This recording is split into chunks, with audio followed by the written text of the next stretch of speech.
በሀገራችን ታማኝነት ከፍ ያለ ቦታ የሚሰጠው ማህበረሰባዊ እሴት ነው። በእምነት የተሰጣቸውን የሌላ ሰው ንብረት ከራሳቸው ንብረት በበለጠ ጠብቀውና ተንከባክበው በጊዜው ለባለቤቱ የሚመልሱ አሊያም ለታለመለት ዓላማ የሚያውሉ በርካታ አደራ ጠባቂ የሆኑ ግለሰቦች እንዳሉ ሁሉ ለአንድ ለተወሰነ ተግባር የተሰጣቸውን ገንዘብ ወይም ሌላ ዋጋ የሚያወጣ ነገር ወስደው በዛው የውሃ ሽታ ሆነው ከባለቤቱ የሚሰወሩና አደራ በላ ሆነው የሚቀሩም አሉ። ተቀጥረው ከሚሰሩበት የእንጀራ ማዕዳቸው ሰስተው በመውሰድና ድርጊቱን ለመሸፋፈንም ዘዴ አበጅተው የመንግስትና የሕዝብን ሀብት በመመዝበር ራሳቸውን አስቀድመው እምነት በማጉደል ወንጀል የተጠረጠሩ 5 ግለሰቦች በወላይታ ሶዶ ከተማ በቁጥጥር ስር መዋላቸው ተሰምቷል። የችሎት መዝገባችንም የወንጀሉን አፈጻጸም ተመልክቶታል።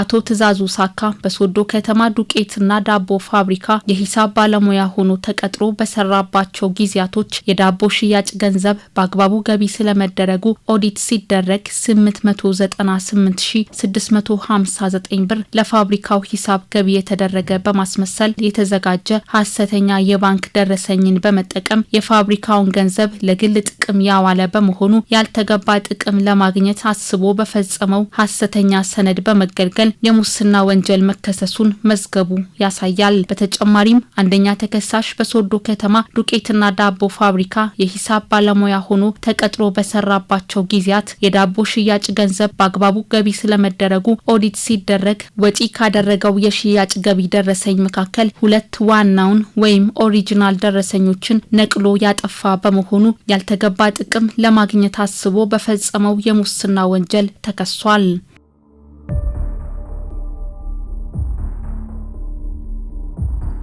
የወላይታ ሶዶ ከተማ አስተዳደር ከፍተኛ ፍርድ ቤት ኮሙኒኬሽን ዘገባ እንደሚያመላክተው አይናለም አጃቦ፣ ብርቱካን ዳሎ፣ ኢየሩሳሌም ኦሎሎና ቤዛዊት ግዴቦ የተባሉ ሌሎች ተከሳሾችም በተመሳሳይ በሶዶ ከተማ ዱቄትና ዳቦ ፋብሪካ ሽያጭ ባለሙያ ሆነው ተቀጥረው በሰሩባቸው ጊዜያቶች ያልተገባ ጥቅም ለማግኘት አስበው በፈጸሙት በስራ ተግባር በሚፈጸም መውሰድና መሰወር የሙስና ወንጀል መከሰሳቸውን ከመዛግብት መመልከት ተችሏል።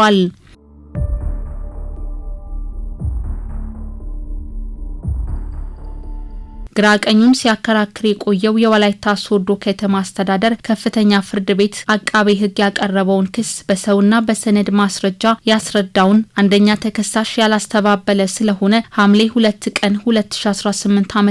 በዋለው ችሎት ፍርድ ቤቱ አንደኛ ተከሳሽን ጥፋተኛ በማድረግ በ6 ዓመት ከ9 ወር ጽኑ እስራት እንዲቀጣና የተመዘበረውን ብር ከህጋዊ ወለድ ጋር ለመንግስት እንዲመልስ ውሳኔ አሳልፏል። ከ2 እስከ 5ኛ ድረስ ያሉ ተከሳሾችን በተመለከተ የጥፋተኝነት ውሳኔ በማሳለፍ ተከሳሾች የወንጀል ሪከርድ የሌለባቸውና የቤተሰብ አስተዳዳሪ መሆናቸውን ግምት ውስጥ በማስገባት እያንዳንዳቸው በ1 ዓመት ቀላል እስራት እንዲቀጡ በመወሰን ውሳኔ አሳልፏል።